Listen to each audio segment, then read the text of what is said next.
Right, welcome everyone. We are here to welcome you on the release of ADN Junior Champion magazine, the third volume of it, uh, Children and Youth Experience of Disasters in Malawi.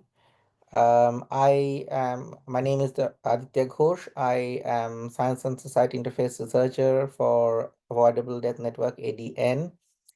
And today we are going to hear from our wonderful editors, our guest editor, and our authors who've contributed to this magazine. They will be talking about their experience of running this.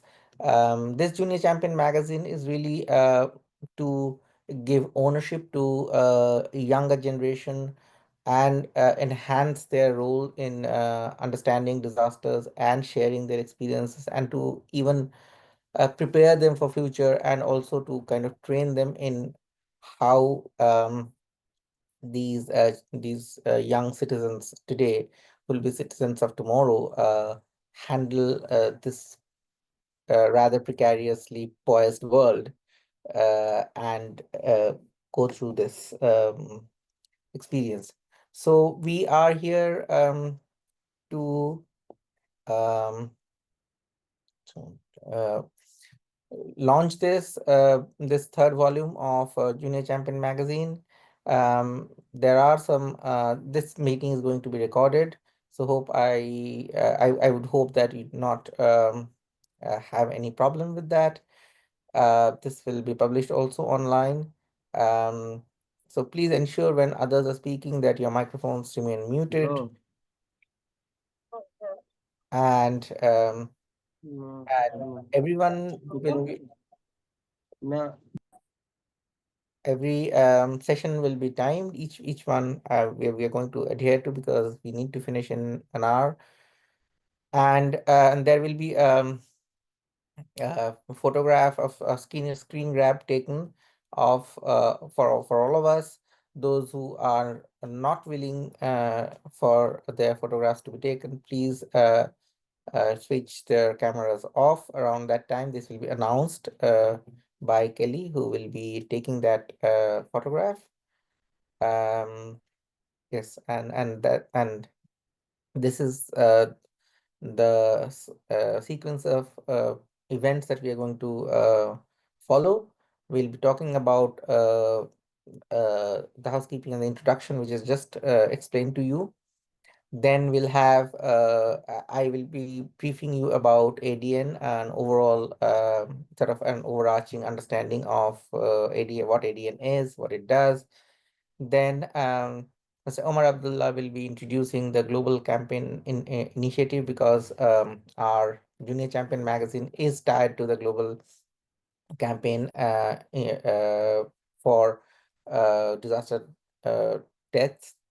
And then we have a talk to be delivered by Professor Jean Kaira. She is the guest editor for the volume and she will be talking about this. And then we have our editors for this volume, two wonderful, talented young ladies, uh, Prarthana Datta from Canada and Anushka Kumar from India. Then we have the authors who are both from Malawi, Faith Tambwe and Tapiwa. And then in the end of the discussion, if you have any questions, please we can raise them. We can discuss these questions for a little while. There is a bit of time for that, and then we will close the session. So if anybody has don't have any question so far, I will proceed to introducing you to ADN and what it does and what it is, which will be the next part of our program.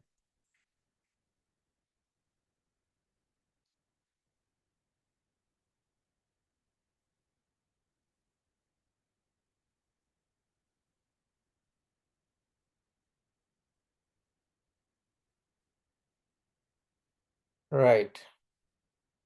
So ADN, as you many of you would know, is avoidable death network, which is of which spans across the globe and which has uh, many members around the world. Um, it was launched in 2019, in fact, 12th of March 2019, at the Global Alliance for Disaster Risk Institute at Kyoto University in Japan. Um, and since then, we have come a long way of expanding and also developing the network and its activities.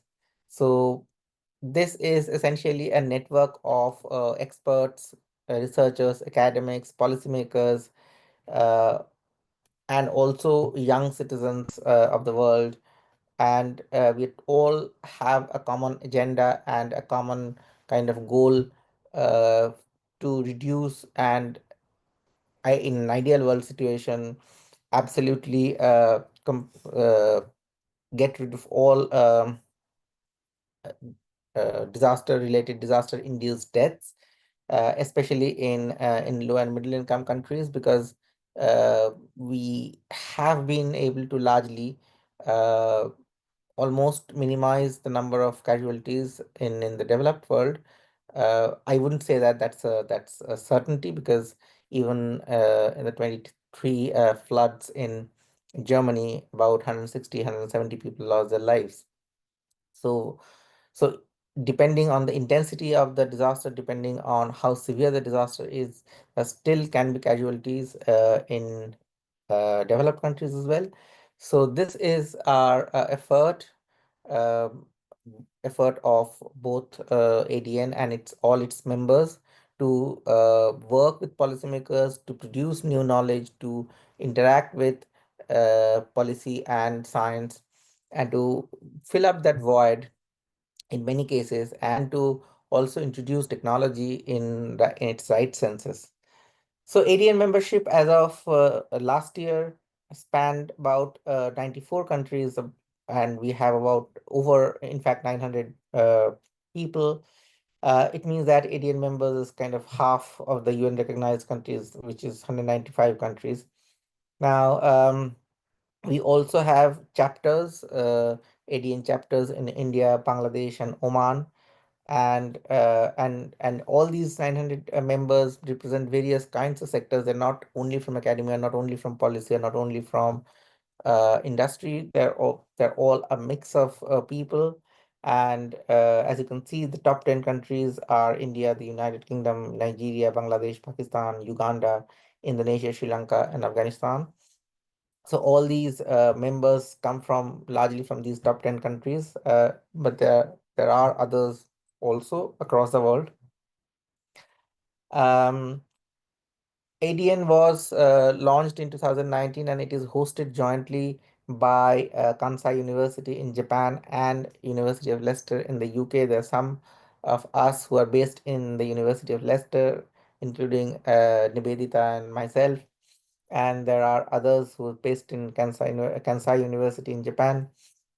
We are members of United Nations Office for Coordination of Humanitarian Affairs, and United Nations Disaster Risk Reduction, of course, obviously, and and we're also members of UNDRR and UNOPS, the Santiago network. So we are, as I said earlier, we are expanding our uh, reach, and we're trying to also get into diverse kinds of activities. So the reason why we thought this network was really important and really important in kind of fostering knowledge action gap between the kind of academic knowledge that we produce and the practitioners. So if you see that there are two types of network within the network. One is the knowledge exchange network, where there are different new knowledge are being created, and then there is a local level action network through which that knowledge can be applied. This is really the highlight of the uniqueness of our network, or ADN's network, ADN's unique kind of approach, I would say.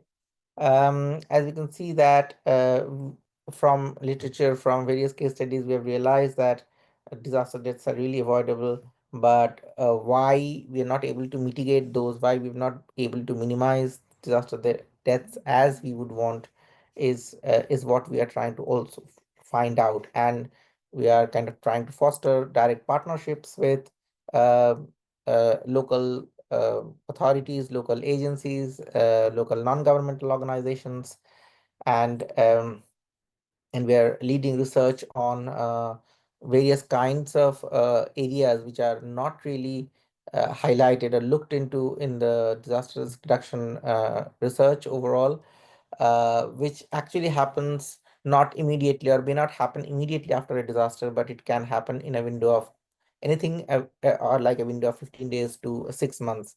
So, which includes snake bite deaths, which includes drowning deaths, which includes maternal deaths, various kinds of health related problems, various kinds of food and water related contamination, and so on. Um, we're also committed to uh, develop capacity of young citizens of the world, which we call future leaders. So these are going to be sort of taking the mantle forward for us. And if they are sensitized from now on, we believe that they will be uh, sort of doing much better than what we have been able to do. We also organize various kinds of knowledge exchange events like symposiums, webinars, seminars like these, um, to disseminate what we do as research and what we have done as a network, and how these kind of work can be taken forward. So today, as I already said, today we are essentially launching the Junior Championship Magazine, Volume 3, and we've highlighted youth stories from Malawi, and the two very talented young authors have contributed to this volume, and we'll of course learn about that in greater detail from our um, editors and the authors themselves. So this is mostly about ADN and what we are trying to do. Um, if you are interested, you can visit these web links and try and understand more of about what we are doing. Now I'll pass on the responsibility of introducing the global campaign to Mr. Omar Abdullahi, and I'll stop sharing right away, and you will hear about the global campaign on trusted. Thank you so much. Over to you, Mr. Omar Abdullahi. Okay, Kelly, can you share the slide? All right, thank you, Alicia. And I want to welcome the esteemed colleagues for this program today. And on behalf of ADN, I want to start by thanking the authors, Ms. Tapiwa, Ms. Faith, and our guest editor, Dr. Jean, and the in-house editor is Anushka Pratona, as well as Kelly and Dr. Hideyuki for formatting these magazines. And to thank you once more. So I will be talking about the launch of IED for AD. So my name is Abdullahi Umar, like I was rightly introduced, and currently the campaign coordinator for ADN. Next slide, please. Next slide. It has already spoken about ADN. Then the next slide. So on the 13th March, ADN launched the International Awareness Day for Avoidable Deaths, which was launched in Japan in conjunction with the city of Izumutsu Mayor, that's Madi, and the next slide, please. And the then head of the United Nations Office for Disaster Risk Reduction, Ms. Mami, that's the mayor there and the team during the launching. So the global campaign is actually celebrated annually to invite you to celebrate this day to raise awareness for avoidable deaths in cities. So IAD for AD is a 10-year global campaign. From the 11th year, we will drop the word awareness and continue with the campaign as International Day for Avoidable Deaths. So due to our members spread across 94 countries, like you heard earlier, they intend to celebrate all that. So next slide, please. So what's the purpose of IAD for AD? So the International Awareness Day for Avoidable Deaths is so basically to reduce the visibility of disaster deaths, especially indirect deaths and missing persons. Then to also increase the visibility of the causes and circumstances that lead to disaster death, so that context-specific intervention can be put in place to save lives. Then to promote the slogan, disaster deaths are available. These are avoidable through preventable, amenable, and risk governance measures. And above all, to value the lives saved and reflect on achievement of saving lives as well. So next slide. So the theme for this year, just like that of last year, is do one thing. So more than 40 activities are taking place currently across 20 countries. So year one was about 30 activities. So we plan to surpass that this year, where we have plans for about 40 activities taking place across 20 countries. So the theme generally is just do one thing. It could be seminar, it could be webinar, like we are currently doing, launching the Junior Champion magazines, talks, training, and what have you. Next slide.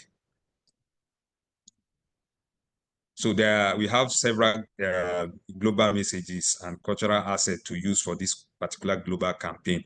There are 13 key messages to use. Then there are guidance material for campaigners. Then the graphics, like you can see right there, disaster deaths are avoidable. Then the use of the hashtag avoidable deaths day. Then we also have generally dynamic toolkits to use for this particular campaign. Next slide. So why is this important to reduce disaster death? In the words of Dr. Manu Gupta, co-founder of SEED, said, each life is a treasure. Each life that can be saved from a preventable disaster ought to be saved. It is our combined responsibility. And also in fulfillment of realizing the Sendai framework, target A and target B, as well as the SDGs 3, 9, 11, and 16. So I want to join all of us to help spread the message and to visit websites already being displayed now, the hashtag, then the relevant social media network to promote this particular campaign. I want to thank you once more for joining us. And like Aditya did say, leave the floor and promote the younger generation to carry on this banner of helping out to see how disaster deaths can actually be prevented. Thank you.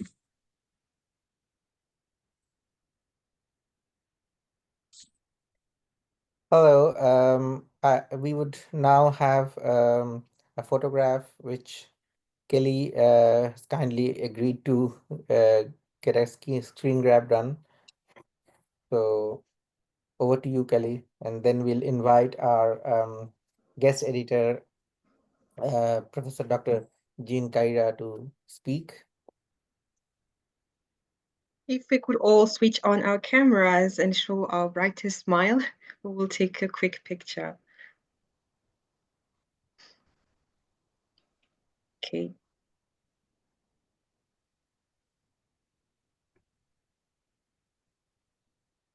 It's done. Thank you all.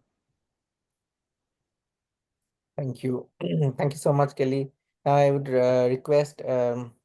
Kaira to deliver her guest editor speech. Thank you. Over to you.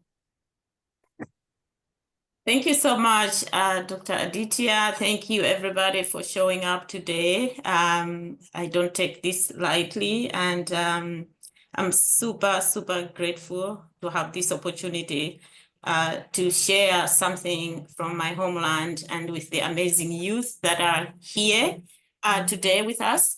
And I will just mention that I just got a text from Sophie that they have lost power. So actually they are using a torch. So you can see Eschihana is the window that has Faith Mtambwe and Tapiwa Mkwezalamba.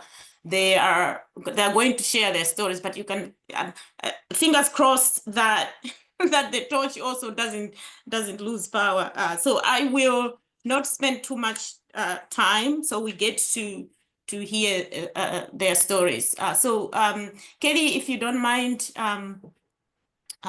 sharing the slides.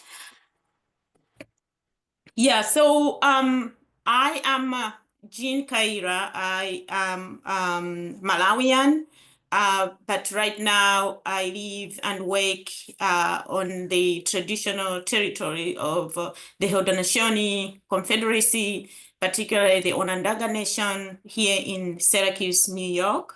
I'm in the Environmental Studies Department here at the College of Environmental Science and Forestry, focusing my research is around indigenous knowledge systems, as well as food security, food sovereignty, food justice.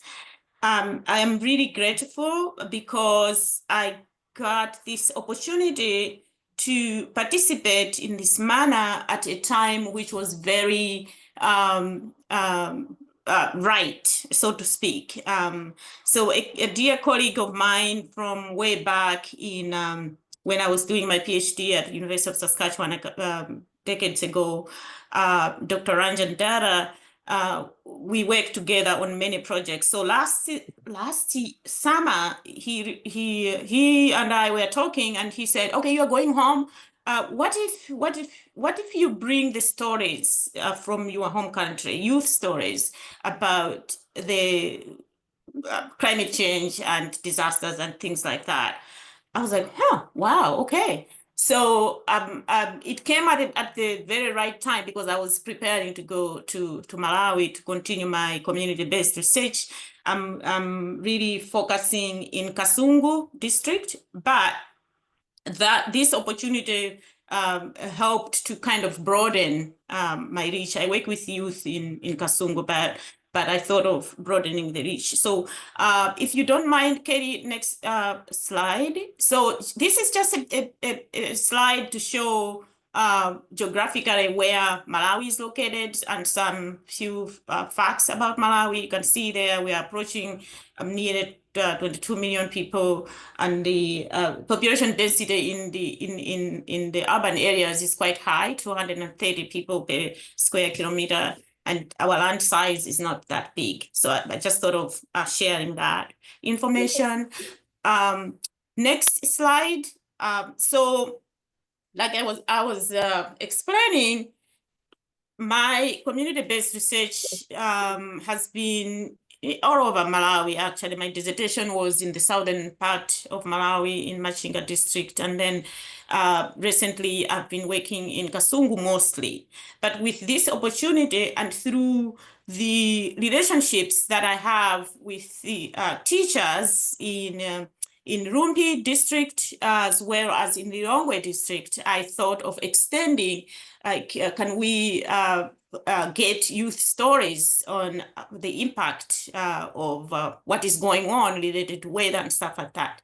So in the northern Malawi, we had youth from Rumpi district, and one youth from Chitipa, although she is right now she's living in Rumpi. So we have stories from there, from these two districts. And then in the central region, the youth from Kasungu district, as well as the Lilongwe district. So the two authors that are here today, they are speaking from Lilongwe, which is a capital city of Malawi. And then in the southern region, two representatives from Mulanje and Chikwawa. But I should mention that the two folks from Mulanje, one person from Mulanje and one person from Chikwawa, who is actually Tapiwa. Tapiwa is from Chikwawa. And the reason why they are found in Lilongwe is because of the experiences of the floods that happened in their area. In Mulanje, it was Cyclone Freddy in 2023. And then in Chikwawa, it was the many storms that happened last year. And so the youth were just experiencing a lot of a lot of hardships. So the parents thought of, oh, well, these kids are not going to, their education is being affected and their livelihood is being affected. Let's try to move them out of here to go to Lilongwe to live with relatives. So Tapiwa is living in Lilongwe, and one of the authors also in the magazine, Davison Makanjira, was living in Lilongwe with relatives just because the situation was bad in their home districts. Okay. So next slide. Yeah. So I don't, like I said, I don't want to take too much time. I will hand over to Tapiwa and Faith. I just wanted to highlight a couple of things from their stories. So one important point that we all know, and just you read or you hear from the two, is that the experiences of the floods were very traumatic, and they have been affected. They have had very negative impacts on the youth, spanning from the daily lives, but as well as just the sound of heavy winds kind of like sends that, oh my goodness, it's coming again. So that is real, and these youth have visions, and they are worried about perhaps these experiences might negatively impact for them to realizing their dreams of becoming a nurse, for example, as you will hear from both Faith and Tapiwa today. However, one other thing that is important to notice is that, yes, we acknowledge those traumatic experiences. At the same time, they are resilient. They are not losing hope. They are stories of moving forward, you know. And one thing that was consistent was the sense of community, or the Umuntu concept, which goes, I am because we are, therefore I am, we are connected. So community came together from within the local, but as well as from abroad and outside. So that sense was helpful. But also, they are not just sitting and saying, oh my goodness, our situation is so bad, but there are local actions that the elders and families and the communities are doing. And the youth themselves are recommending some actions. Like, for example, let's plant trees everywhere where there's bare ground. Let's diversify farming. Let's grow crops that are drought resistant. And one thing that has been clear through my research over a decade in Malawi is elders saying, let's go back to our original practices, planting indigenous trees and doing intercropping and mosaic planting rather than monocropping. And one key point that I want to mention is, if we want to live a just and resilient world, we need the voice of the youth. And thank you so much to ADN and the Junior Champion magazine as a venue to showcase, you know, these stories, and to give the platform to the youth, and in particular for the volume 3 to focus on Malawi. I really appreciate that, and I will stop talking and transition to the authors themselves. Thank you. Thank you so much for that wonderfully inspiring talk. Now I invite both the editors who will be followed by the authors, Prarthana and Anushka, to join in. Prarthana is a 10th grade student at Central Memorial High School in Calgary, and she is passionate about youth-led climate resilience, land-based learning. She has already lent a voice and and creativity to the Junior Champions magazine. Anushka is a first-year biotechnology engineering student in India, and she's also demonstrated her writing skills and dedication in amplifying the youth perspective in the Junior Championship magazine. So it will be lovely to hear from them about their experience of their engagement in the Junior Champions magazine. Anushka and Prarthana, please. Yes.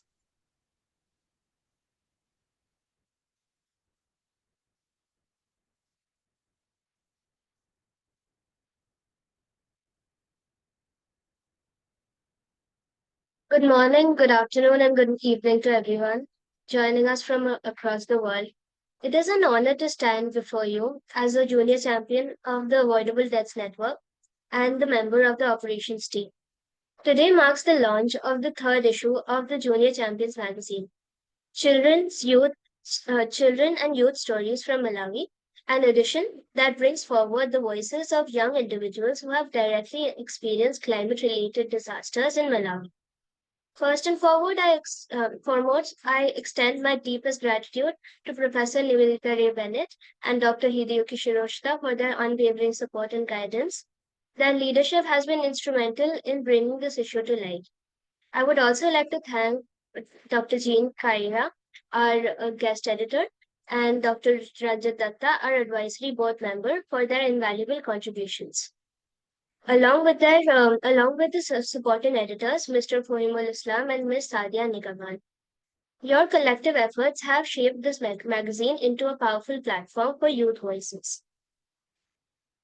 This issue is not just a collection of stories, it is a window into the lived experiences of the children in Malawi who have faced devastating consequences of floods, storms, and food insecurity. These personal narratives paint a stark picture of how disaster disrupts life, education, and communities, yet they also highlight their incredible resilience, adaptability, and determination of the young individuals. One of the most striking aspects of these stories is the lessons that they offer. The children are not just victims of climate change, they are problem solvers, advocates, and leaders in their own right. They share their ideas on how communities can better prepare for future disasters through afforestation, sustainable farming, and community led initiatives. Their voices challenge us to rethink how to approach disaster risk reduction and climate resilience.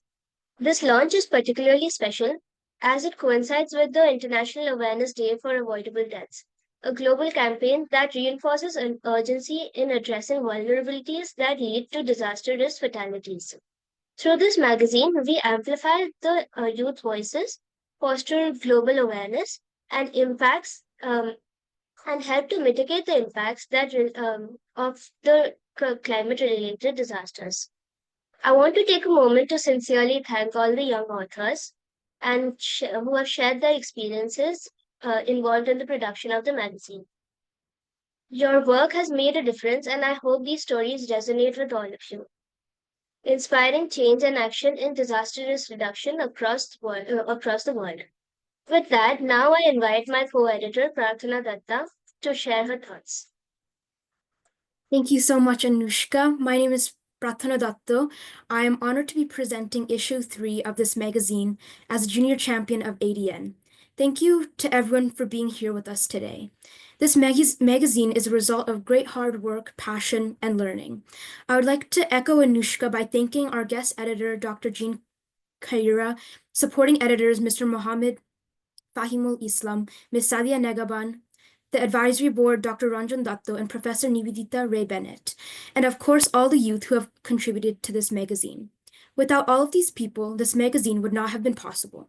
Thank you to ADN for giving these youth a platform to share their important stories, and thank you to everyone who put in immense hard work to make this magazine come to life. I am proud to share this magazine as it brings to light the personal experiences of youth who have faced the negative impacts of climate disasters. These children from Malawi have shown tremendous resilience through their experiences of natural disasters, such as floods and extreme weather conditions, leading to the deterioration in other aspects of life, such as poverty, food insecurity, and education. We aim to recognize and emphasize their resilience and strength. Often we can see youth at the forefront of disasters, but their voices can go unheard. We hope to advocate for these children through this magazine and help to reduce the impact of climate change. Through hearing their perspectives, we can get a clear picture of their ideas, what they need, and what our responsibility is. Youth are the future leaders, and we can take a role as change makers, and this magazine gives them that chance. We encourage readers of this magazine to use their platforms available and speak up against injustices and to promote the voices of the youth to be amplified and heard. Thank you again to everyone for being here.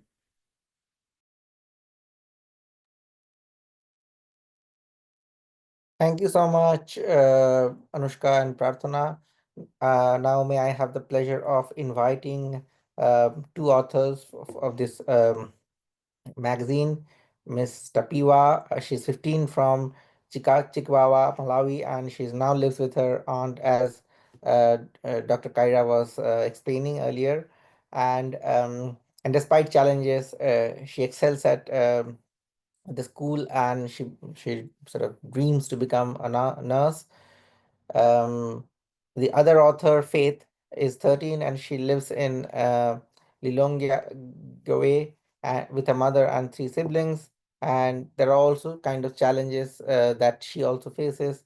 Um, but what we learn from their stories is the story of resilience and story of courage and story of determination, and how it does not stop them from dreaming. So I invite Faith and Tapiwa to share their stories. Thank you.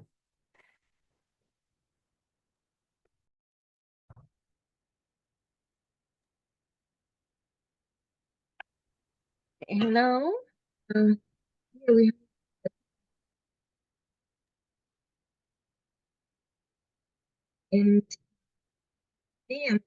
and I'll be giving them with translation. We are starting with she will start speaking and I'll help her in translation. Thank you, Sophie. Yeah. My name is Taviwa Nkwezalamba, and I'm in Standard 7 in Mvunguri Primary School in Lilongwe. I'm 15 years old. Ndikufuna ndikudziwitseni zomwe zinachitika pa moyo wanga pa 24 December. Yeah, she's explaining that she wants to start explaining about her story, which was dated on 24th December 2024. Chaka chimenechi In this year, kunagwa mvula pa 24 December. Mvula imeneyi inawononga zinthu monga ngati mbewu, manyumba ochuluka deramo. there were heavy rains in the district, in the Lilongwe district, on the 12th of December, which destroyed a lot of things, crops, and houses, and a lot of people's lives.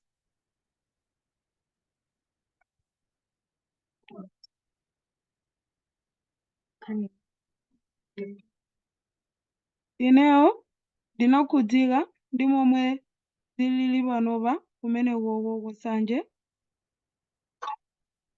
Kuchikwawako mvula imene inagwa inawononga zinthu zambiri ngati mbewu. Makolo anga anadzala mbewu zochuluka. Atadzala mbewu, chimanga chimenecho chisanakhwime, kunabwera mvula yochuluka.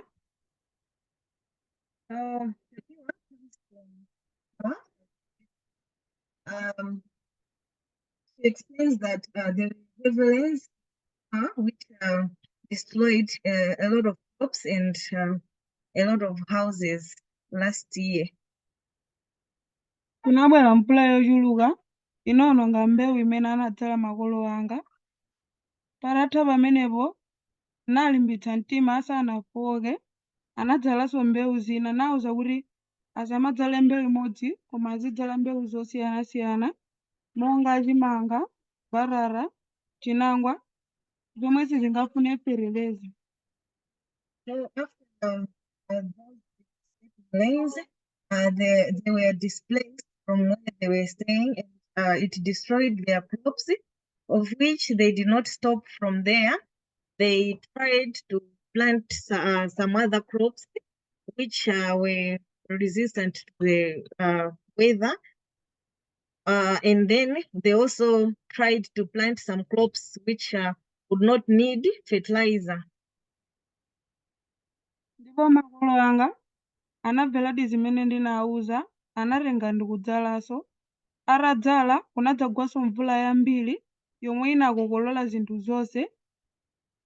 When they planted the crops, the rain came again, and it destroyed everything and left them with nothing.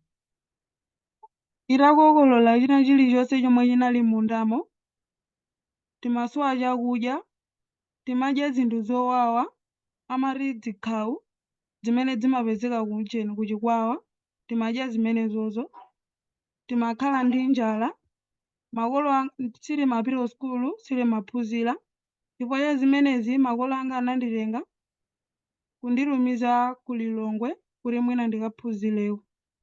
So when this happened, they had no food.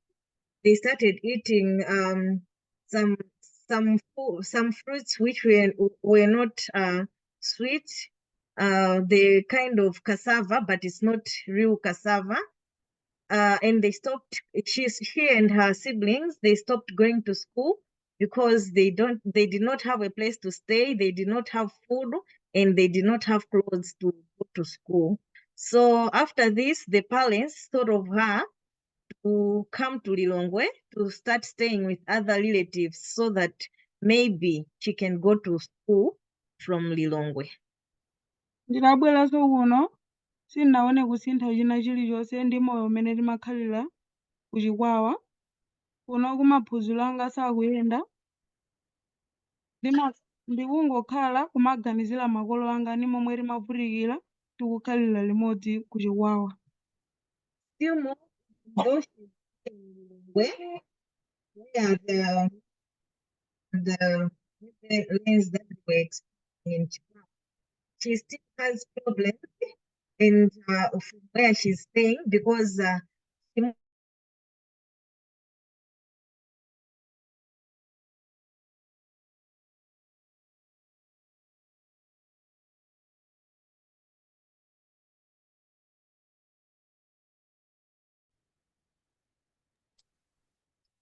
Hello?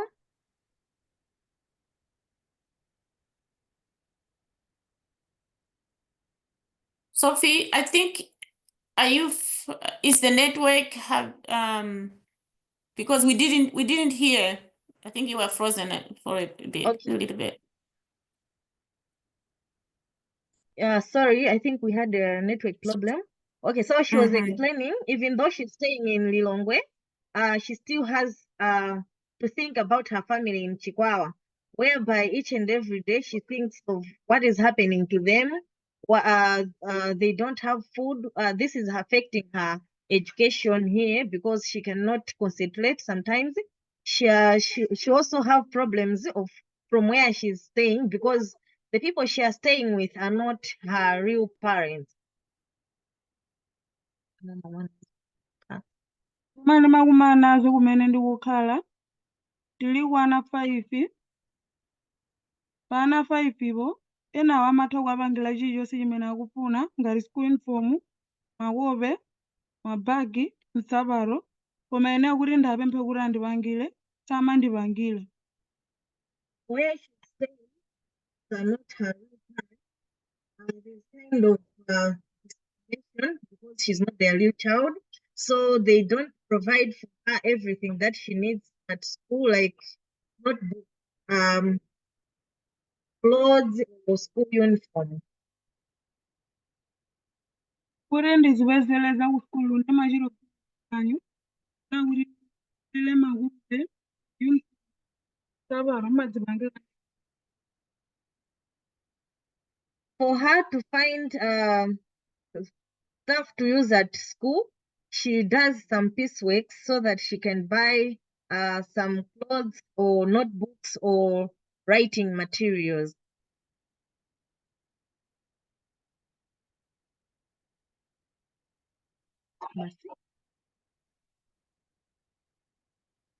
Reaching this far, this is where the story of Tapiwa ends.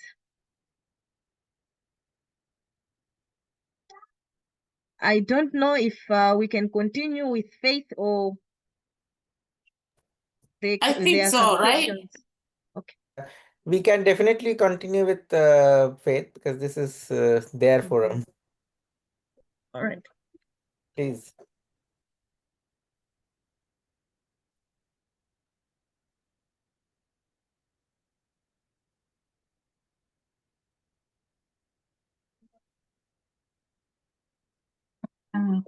Malawi. Right? Ndimaphunzira at the primary school, this standard 6. Her name is Faith Mtambwe. She's 15 years old. She goes to James Primary School and she's in standard 6. Nasintha moyo mwanga amene nali madzulo tenikoloko nali kumaliza kumene kuja timafuna tikagone. She would like to happen at her house last year. It was at night at 10 o'clock after they had just finished eating their dinner and then they were supposed to go to sleep. Ndipo imeneyo namba chikomo cha mphepo ulatero kunambogwa mvula koma mvulayo simagwa mphamvu imagwa pang'ono pang'ono. There was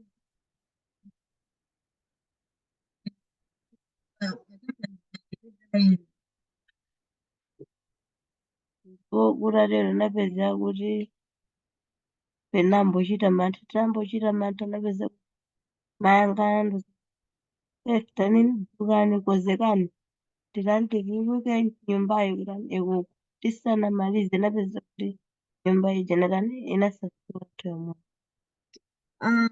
After started, they all became afraid, and then their mom told them to start preparing so that they should go out to a safer place because of the too much wind which was there and the heavy rains. Before they finished preparing to do that, they realized that the roof was already blown off. Ndipo ana folo timakhala mayangauka napeza kuti mwana wina ndi wang'ono ndithu otekha sanathe kuzitolera kuti adzukebe napeza kuti she stays with her mom and her 4 siblings, whereby the other one is very small. napeza kuti ife nadzuka namusiya mwana uja eka napeza kuti chitseko tinakanika mphepo imatibweza mbuyo napeza kuti mphepo ija inali yamphamvu ndipo nakanika be kutuluka mpaka tinakha mumuja mvula yonse inatha mwana uja anadzuka ndipo sitinapange kuswina chonse kuti tikhoza kuti chichi tikhozithandizira pa nthawi yoti tikhoza kugonanso sinasunge kuchina chilichonse. When this go out, but they failed because the doors were locked and then the wind was too much that they failed to open for themselves to go out. And it happened that they stayed inside the house without the roof until the heavy rains finished after 2 hours. Ndipo zikatero napeza kuti zitsebe zinaphwanyika kufa nanyowa ndipo zovala zanga uniform makope na chilichonse zinanyowa nali nakhala ndithu kwa mwezi wathu tisanapite sukulu. Stayed for a month without going to school. These rains destroyed everything at their house, the food that they had, the clothes, and even the kitchen utensils, plus the blankets and everything. Ndipo zikatero tinakanika kuti tizipite ku sukulu titakhala tinaona mai anga amagwira maganyu ochapa tikatero anapeza ndalama zija athandizira sopo kuti khoza chapela uniform makope ndi ndalama inoti agule chakudya koma chinalibe choperewera chakuti ndalama zambiri analowetsa sopo kumakope komanso tinali moyo wozunzika ndithu mapezera kuti timanga chowola chija mwina makagaya kuti tipeze chakudya. The wife is her and her family, her siblings have been suffering because the mom cannot afford to find a lot of money to support the household, but she tries her best to do some piecework and then to find a little money to help in the house to find to buy food. And after a month, it's when some things were coming in line, whereby she managed to buy soap and to provide them with other new notebooks so that Faith and her siblings go back to school. Zinapitirira mpaka na pano peza kukhala moyo wozunzika kuti ndimakhala ndi mayanga mbwanga analisiya kalekale anakwatira banja lina analeka kutitumizira chakudya chilichonse kalekale timati tikauza amangoti dikirandirandire tikauza mwina pamwezi uja kuti watha satimbiranso foni pakena kuti wasatire chilichonse. Until now, the family situation is not stabilized because, as explained, the mom finds the mom does some pieceworks which she does not find enough money to support the house. The mother and her father divorced some time back, and the father remarried somewhere, and this makes him not to support Faith and her siblings.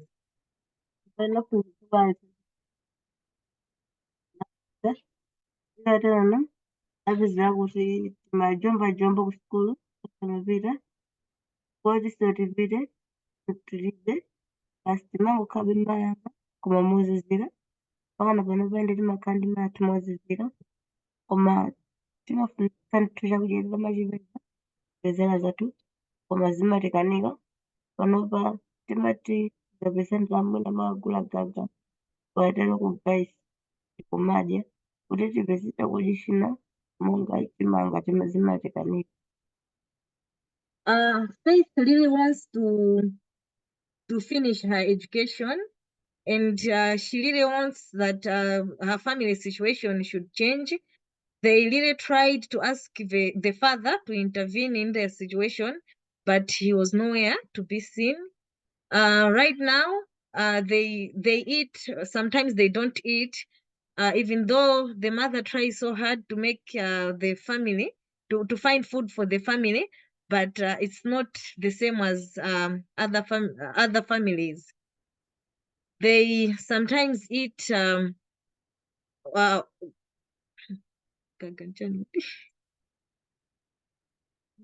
maize husks. Maize husks. They make the maize husks to make sima, which is the staple food here.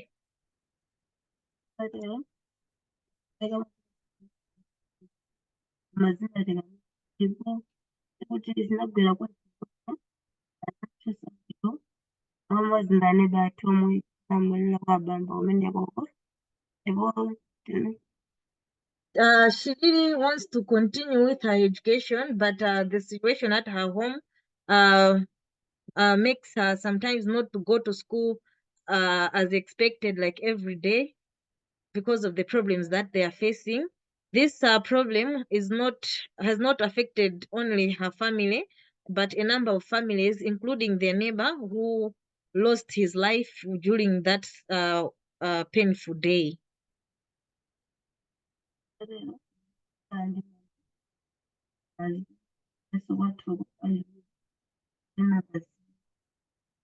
Moyo wa mtu mmoja utano ndipo inalangiza mayanga manga manyumba limo mara kumena program na malimba maso adzali mitengo yambiri pakumpoto Brazil, Utevu, Masavura, and The situation traumatized Faith badly that sometimes when she lives in fear, she thinks of her family like, what if the situation happens again? What are they going to do? What is who is going to be taken because of what happened to the neighbor? But because of all this, she did not lose her faith, but she still talks to her mom like to help in planting trees so that maybe we should help to climate change, so that maybe the floods or the heavy winds or rains should be stopped.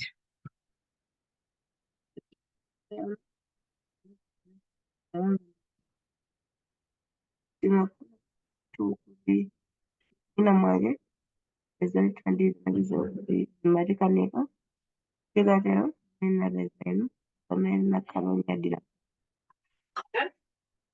She's happy explaining her story to you guys, because she's been looking for people to help her get out of the situation so that maybe she finishes school and help the family. That's all from her. Thank you so much. I'm really overwhelmed to hear these stories. These are stories of, I don't know, I mean, how can I describe these are resilience or tragedy or resilience in the wake of or in the face of tragedy. I really salute you for keeping the fight on and working on your dreams and pursuing your goals. Thank you so much for those stories, those actual lives that that are the faces of disaster. We when we talk about disasters, we very often tend to kind of dehumanize it. We just talk about a disaster. We don't really think of the faces, and you've added those faces, and we see very clearly how important that really is. So I would invite now anyone who might have a question, and we can discuss these questions. We can discuss some of these questions and answers, if you have them. And so the floor is now open for a Q&A. Please go ahead and ask your questions if you wish.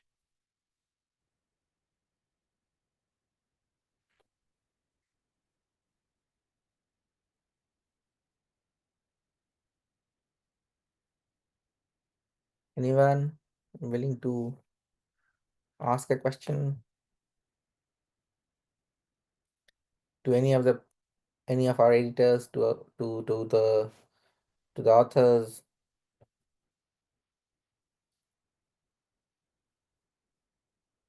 to any of us, anything? Hello, sorry, I joined very late. I'm sorry, Nibedita, I've been really, really busy these days with the university activities, so I'm not very active in ADN, but I thought since Holy break is there, so I thought to join today. Am I audible?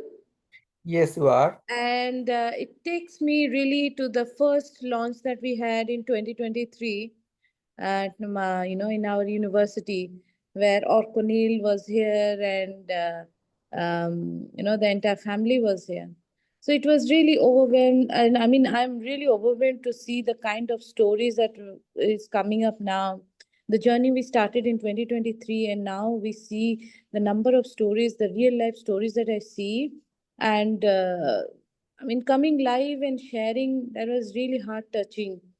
And I see that there are more youths are coming, the more kids are coming who are trying to uh, bring the real life stories and taking to the world. I mean, we don't really hear them, such stories are really, really needed. I really wish every one of you here who have contributed have done really good job, and I want this magazine to go far and more contribution to be there. So that's all from my end. And since I'm not able to being able to actively contribute much, but my support and my wishes are always there. And I wish Parthana, Okonil, and every other Anushka for their hard work for making this junior magazine a successful one. Thank you, Dr. Sahu. We are all extremely grateful to our editors and the authors for making this possible. Really, it's their baby, it's their stories. Anushka and Prarthana has worked. They've worked really as mediators for these stories, which deserves a lot of accolades. And so are the storytellers themselves. These stories need to be told across forums. I really feel that these are the stories that make it human. Any other questions, please? Yes, Aditya, I would like to say a few words. Please. So I think, first of all, thank you very much to the entire ADN team for bringing this to life. And also, Jean, you have worked really hard.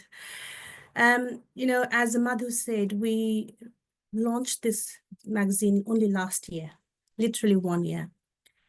And the stories, when I read them, it just breaks my heart. It brings tears, especially this Malawi stories, 22 stories, so heartbreaking. And I asked Jean if there is any way we could help some of them. Now, I think, ADN is all about making impact at local level. We like to go where people have not gone. We like to bring stories that have not been heard. And today it's unbelievable. It's so moving that we have these two children. There's a power cut. They're using a torch. It's just, I can't believe it. It's incredible. And it's all credit goes to Jean for doing this, bringing these children to this platform. Now, I would really like that one day that our magazine can translate into action that can change these children's lives. I haven't gone that far yet. I'm working hard behind the scene. I'm now trying, following that feminists movement strategy. First is raising the visibility. I'm trying to raise the visibility of these magazines. I'm trying to increase the readership of these magazines. So I will request all the wonderful participants who have joined this session today to share the link. It's free of cost. It doesn't need anything to read. Pass it on to schools, pass it on to your family members so that people read about it. They get to know how the other parts, some other people live. So that's one thing. So I've given myself a year or two to raise the visibility, and then we will try to take some action so that our stories can, somehow mobilize some funds for this children's education, things like that. But it will probably happen in a year or two's time. We need to continue to bring stories. The magazines are released every 6 months. So this is in the month of March. The next magazine is going to come out in October. Again, we'll have to go back to Jean and Dr. Ranjan Datta to help us. So I think the next stories are going to come from Kenya. We're also trying to reach out to the Bantus, Pygmies, various other marginalized, disenfranchised communities so the stories come to the forefront. So we need your help. We need your support to take these stories to the main platforms. We need the children to read. So I already have contacted the schools partnerships at Leicester University, where I am based. It consists of more than 200 schools, and they will send it out. So we are coming up with those kind of strategies. So it will be fantastic if you have a strategy in the United States, Jean, where you are, in Canada, where Prarthana is. Anushka, you are in India, if you could do something to help us with this. So we just need to raise the visibility. But other than that, thank you so much to everyone for, taking your time to listen to this lovely children and authors. So with that note, thank you very much.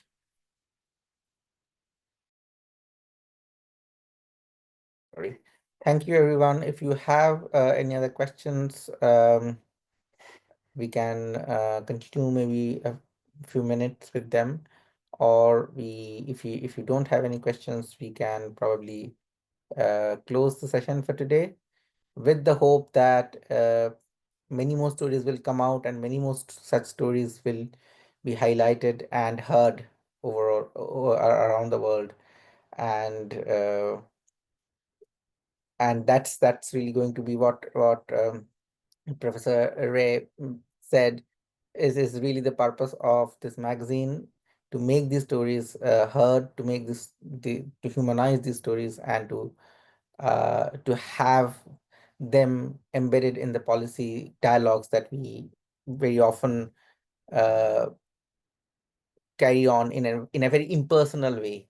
So we need to bring that focus back and if we are able to achieve this in a couple of years. This also really broke my heart, looking at this photograph of using a torch and even trying to participate. This should be really the most captivating image I have come across in a long time, and that's also in real world situation. Aditya, I am really overwhelmed. Sorry, I want to say one more thing because I'm conscious we've run over time. Yeah. Jean, if you don't mind, because as you know, ADN is all about, we don't believe in big numbers. If we can save one person's life, we have saved one person's lives, and that intergenerational, future kids and grandkids. So look, we have got 22 children who wrote these stories for this magazine. If you can, please, can we stay in touch with these children? Do you understand what I mean? So we do not want to close the doors. It's not just about publishing our magazine. We have done that. I know Anushka and Prarthana have done absolutely amazing job. We have done this from our end, but we haven't done anything else. Do you understand what I mean? So I think if we do not close the doors for these 22 children who are going through a very difficult time, That's right. But keep that loop going. Yes. At some point, we might be able to mobilize some resources, be able to help them at some point. At this point in time, my heart is just so emotional about it that we're not able to help them. Yes. Yes, absolutely, Professor Nibedita. I am very thankful that you gave, and thanks again to Ranjan for bringing the idea to me, and showcasing the stories from Malawi. And you can see what you see here in the fact that there's no power in their teacher's house. They are not even, this is not even their home. They had to come to the teacher's house. And Sophie, if you must know, Sophie is my niece. I had to ask her, she lives in a different part of town. I had to ask her, like, okay, can you go to area 25, which is like, I don't know how many kilometers on this day to help, right? To help the girls, Tapiwa and Faith, to tell their stories. Bring your computer, because we can't do it. The kids don't have smartphones. Their parents, their families don't have smartphones. They don't have, not everybody comes from a home with running water and power, per se. So they are in their teacher's house. And unfortunately, power goes out. Okay, so what do? They're using a torch. So you have witnessed the reality of what happens on a daily basis for these youth. And now I am also mindful of the time, because Sophie has to take them to their homes, back to their parents' homes. But to your point, I would really appreciate if we can stay in touch and connect, keep the relationship going.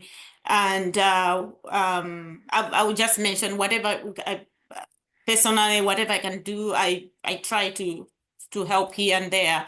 And hopefully, like you're saying, maybe in a couple of years, we'll be able to have a more sustainable system to kind of assist this youth. So I don't want to be emotional, but it's just amazing that the girls have been given platform to share their life with all of you. So thank you for coming, and yeah.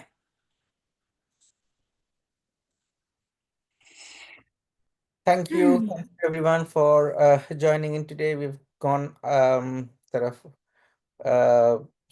past the time, but I really wanted to not disturb the stories, which is when I really wanted not to intervene and not to say that we are running out of time. That I mean, when we are here for them. I mean, to hear their stories. Which is why we, despite overshooting the time a little bit, I think this was worth an experience of for all of us to learn, to meet them, to meet the authors, to learn about their situations and conditions, and to understand and to kind of it sort of inspires us to commit what Nivedita already did, in a sense that we need to have that commitment, and probably hopefully we will get there soon. Thank you so much. Thank you so much for joining.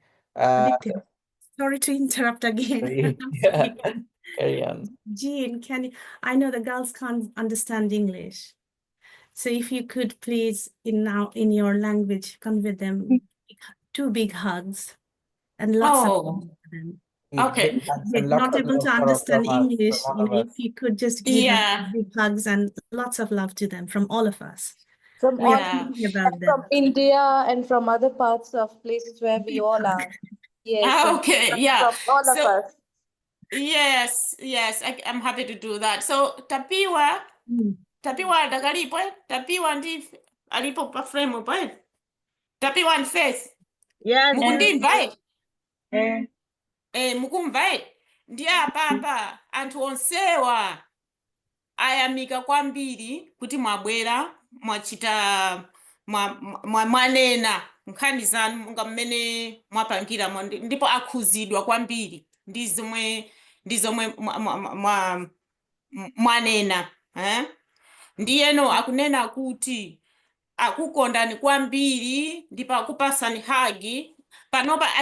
Ndikuziwa kuti mwina mmamva ena achoka ku India, ena Canada, ena Japani, Nigeria, UK, ku America kuno, konseko anthu onsewa, France, anthu onsewa akhuzidwa kwambiri ndi zomwe mwakamba. Ndiye akunena kuti mwina panopa akupangabe zoti zokhoza kuthandizani, mwina chaka chamawacho, mwina chinacho ayesesa kuti tikhale limodzi eti.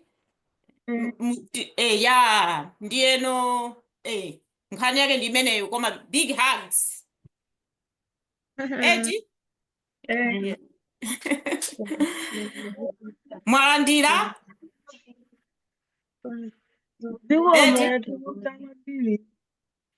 yeah, they are saying thank you. They have received the well wishes and the hugs, and they appreciate.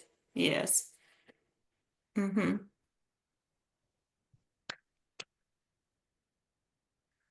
Thank you so much for joining us today, and we'll close the session with the promise of getting back in later in the year to have a collection of many more such stories, and educating ourselves more than anything else, and also to find ways to contribute to real change, actual change. I know it's easier said than done, but the commitment is important, really. And I think this is a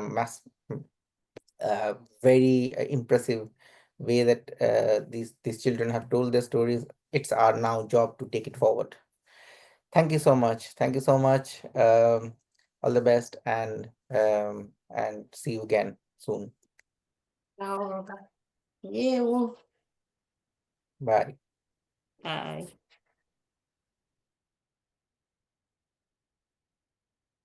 Oh my God.